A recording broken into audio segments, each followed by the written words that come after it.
Expecting Someone Taller by Tom Holt. Chapter 6. Against the dark blue night sky above the Mendip Hills, someone with bright eyes might have been able to make out two tiny black dots, which could conceivably have been ravens, except of course that they were far too high up. "It was around here somewhere," said Thought. "That's what you said last time," said Memory. His pinions were aching, and he hadn't eaten for 16 hours. During that time, he and his colleague had been around the world 24 times. Anything the sun could do, it seemed, they could do better. "All right then," said Thought. "Don't believe me. See if I care. But he's down there somewhere. I know he is. I definitely heard the ring calling." "That was probably Radio Bristol," said Memory. Exhaustion had made him short-tempered. They flew on in silence, completing a circuit of the counties of Somerset, Avon and Devon. Finally, they could go no further and swooped down onto the roof of a thatched barn just outside Dulverton. "How come you can hear the ring anyway?" said Memory. "I can't. Nor me, usually.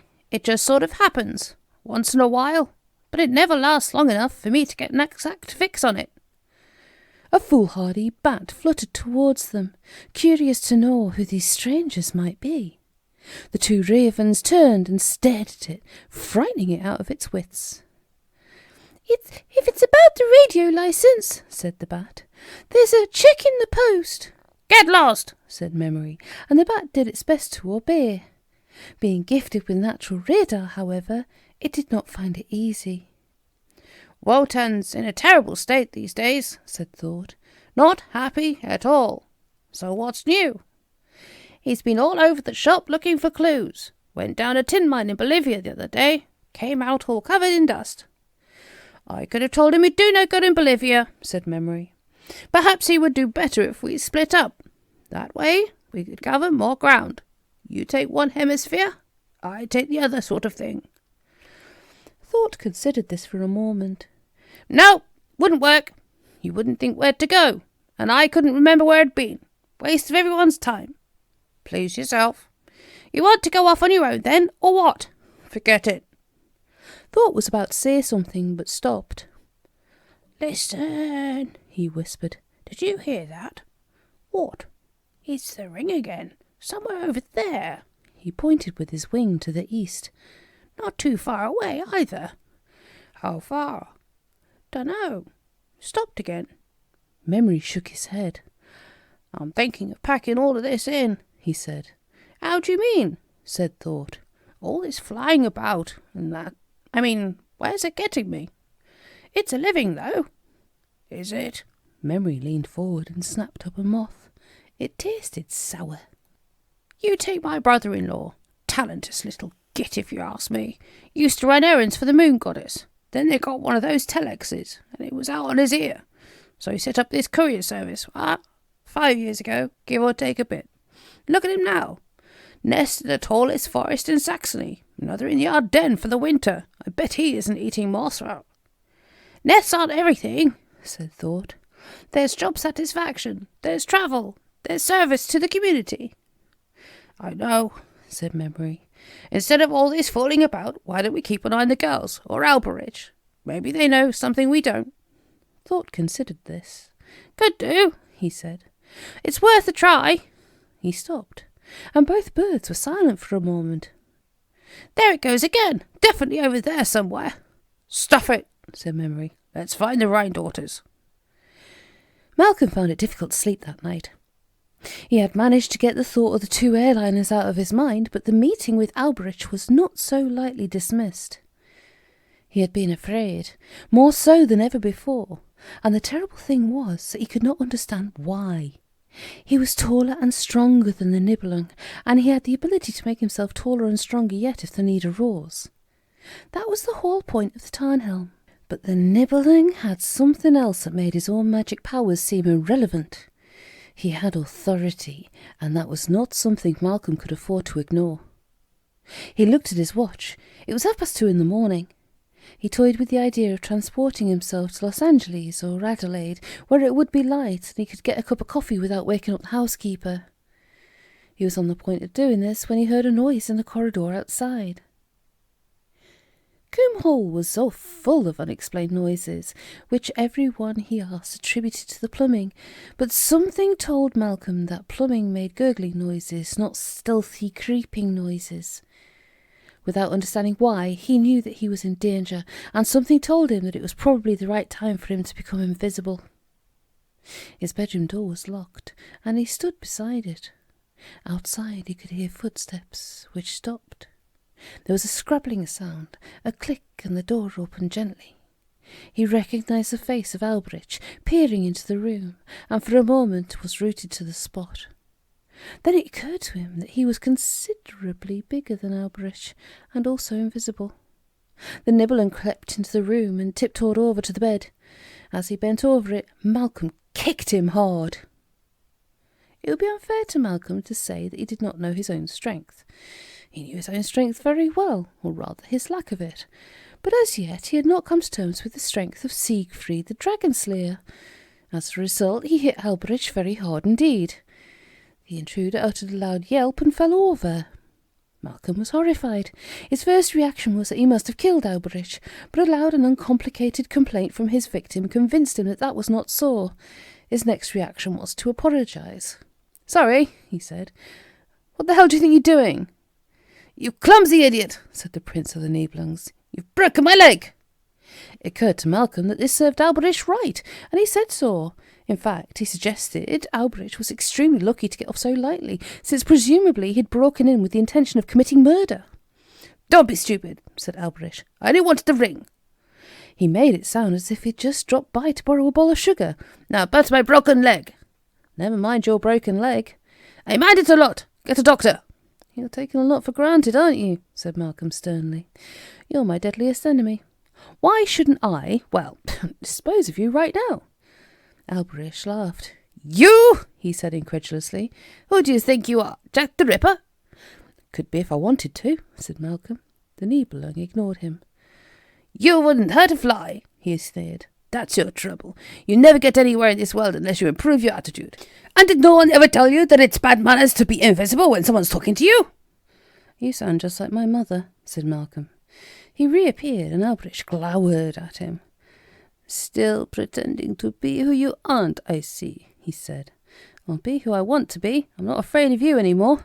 "Delighted to hear it. Perhaps you'll fetch a doctor now." "And the police," said Malcolm to frighten him. "You're a burglar." "You wouldn't dare," replied Alberich, but Malcolm could see he was worried. This was remarkable.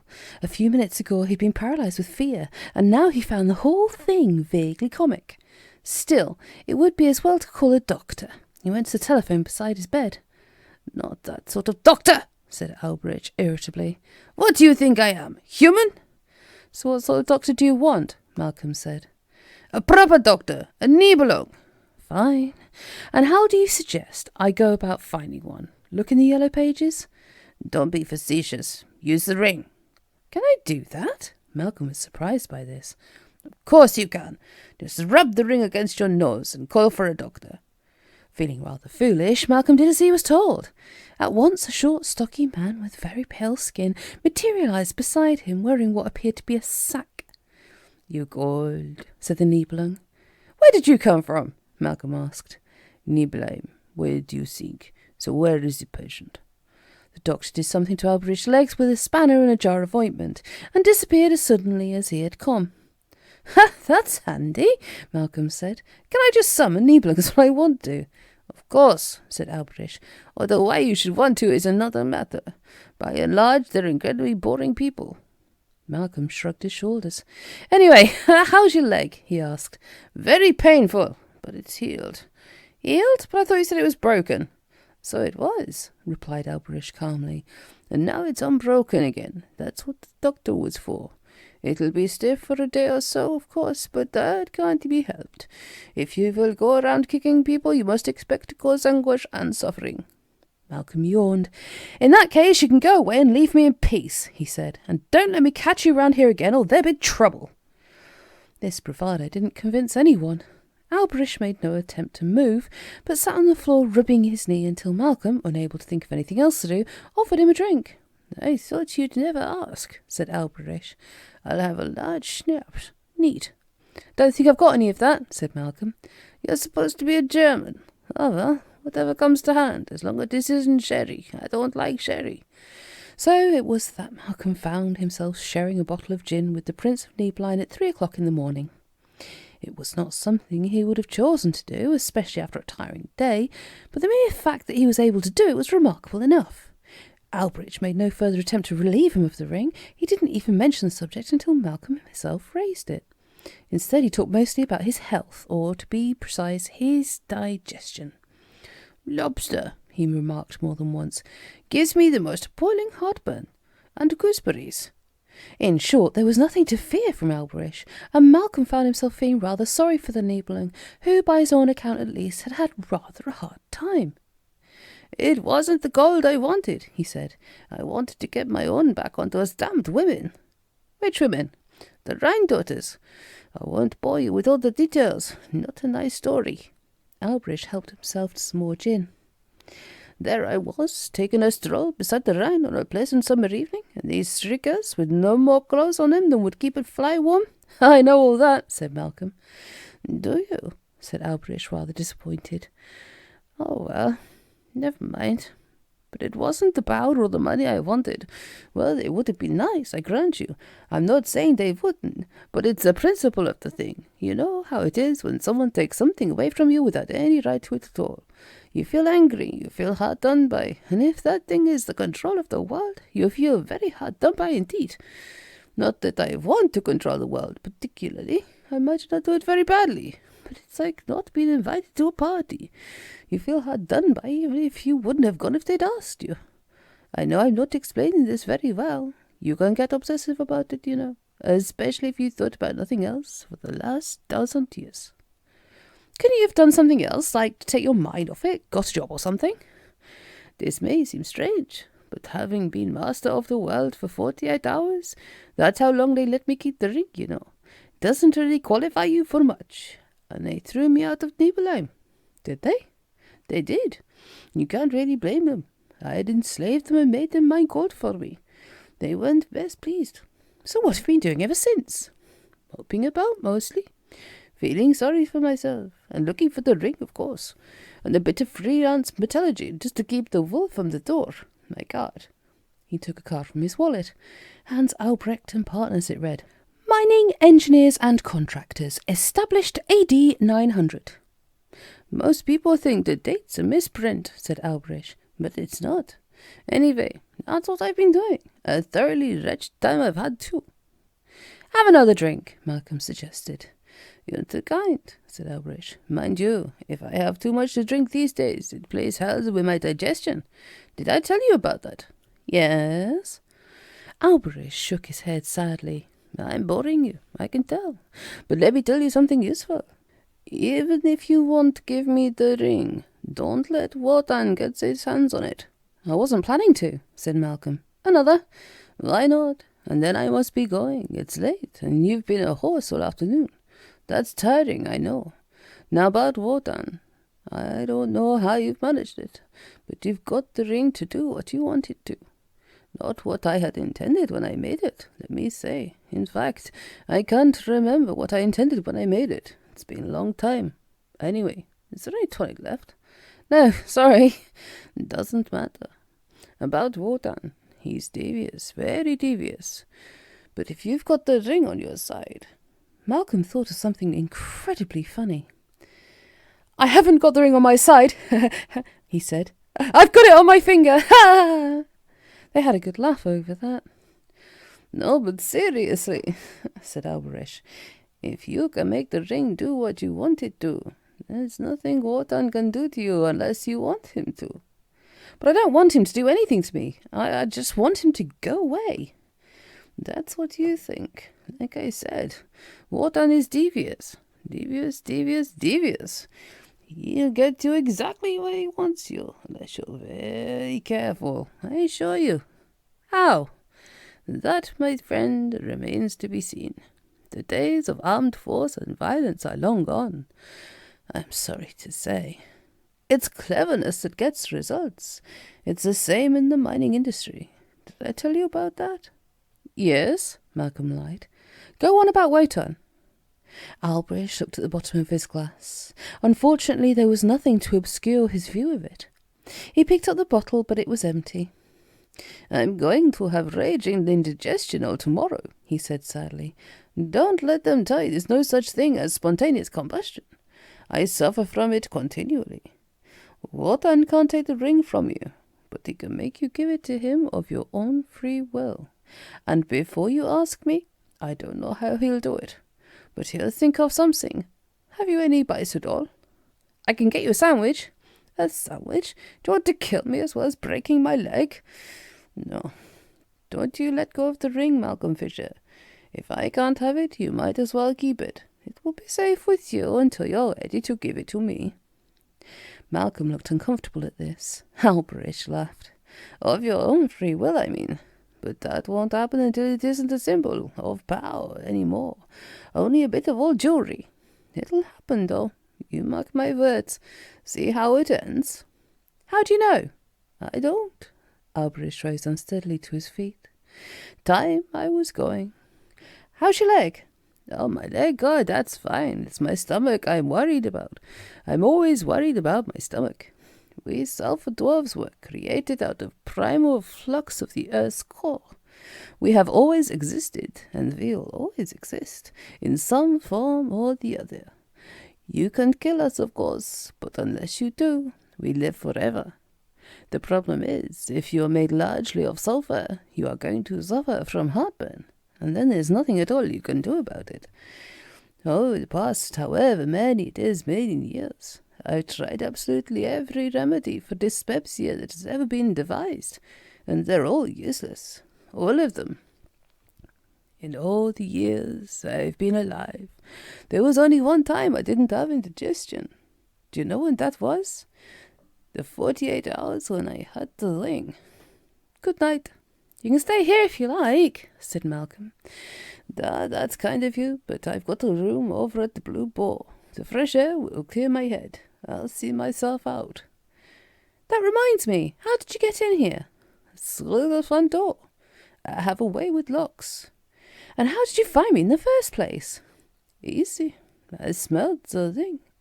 Once you start using it, that was no problem. Albrecht went to the door and then turned. Do you know something, Malcolm Fisher? He said. It goes against the grain saying this, but I like you. In a way. Up to a point. You can keep the ring for the time being. I like what you're doing with it. Malcolm wanted to say something, but could think of nothing. And if there's ever anything... forget it. Good luck. A few minutes later, Malcolm heard the front door slam. He got back into bed and switched off the light. It was nearly morning, and he was very tired. 2 ravens were perched on the telegraph pole outside the Blue Boar in Coombe. It's definitely coming from near here somewhere, said Thord. Memory had been listening for the voice all day, and he no longer believed in it. You've been overdoing it, he said. Maybe we should take a couple of days off. We can't hear the ring, either of us. It's not possible. In the road below, a short, heavily built man was waiting for the night porter to open the door of the hotel. Thorpe flapped his wings to attract his partner's attention. Look, he whispered. Down there. It's Albrecht, replied Memory. What's he doing here? I told you, said Thought. I told you and you wouldn't. All right, said Memory uneasily. Doesn't prove anything, does it, right? I mean, he could be here for some totally different reason, right? Such as... Memory stared blankly at his claws. Dunno, he said. But it still doesn't mean... Come on, said Thought. We found him. He's somewhere in this village. We'd better tell Wotan. Oh, no. Memory shook his head. You can if you like. If we're wrong and Wotan comes flogging out here on a fool's errand, right? So what do we do? They racked their brains for a moment, but in vain. Then Thought had a sudden inspiration. I know, he said.